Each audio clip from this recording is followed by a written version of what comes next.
big night in the SEC tonight, college basketball. Okay. Number 1 undefeated Tennessee is on the road, playing Florida.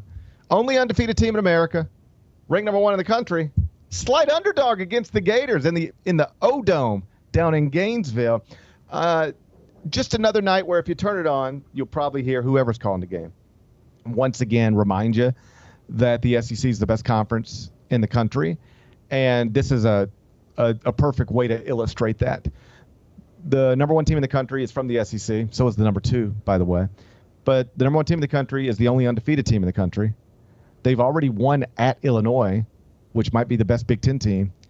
And even that team, undefeated number 1, can't be a favorite on the road against the Florida team that most people don't even think is even a top 2 or 3 team in the SEC. Do you realize right now, we were talking about Quadrant 1 victories and Quadrant 1 opportunities and all that stuff yesterday. Do you realize right now that if you are an SEC team, every road game you play, except for at South Carolina, is a Quadrant 1 opportunity? Every one. That's wild. Like, for Memphis going forward, almost nothing in terms of good Quadrant 1 and Quadrant 2 opportunities in the AAC. But in the SEC, it's almost every game. That's how deep the league is. Right now, Jerry Palm has 12 SEC teams projected to make the NCAA tournament. That would be a record. And if you start trying to figure out, like, okay, how did this happen? It's interesting right now. The top 5 SEC teams are Tennessee, Auburn, Alabama, Kentucky, and Florida in some order. You could settle the order, but most people would have them in that order. Okay. Or have those 5 in some order. Check this out.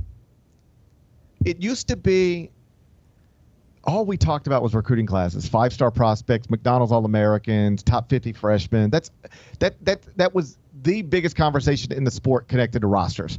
Who's got the most 5-star freshmen? Who signed the top 10 class? Now none of that stuff matters anymore.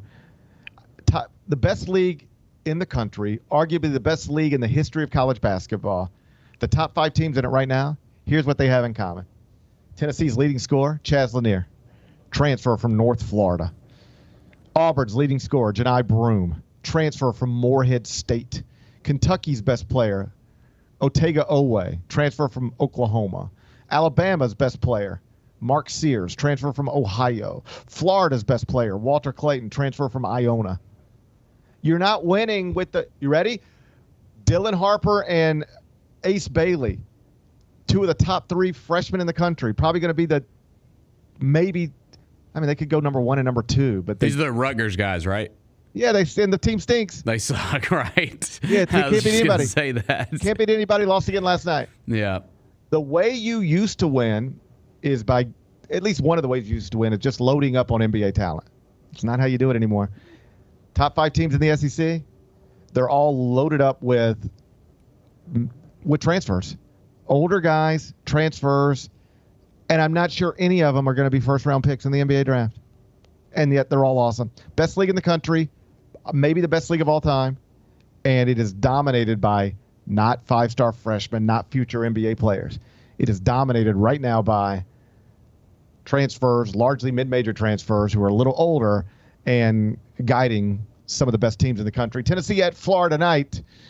Tennessee slight underdog. The Gary Parrish Show, live weekdays at 10 a.m.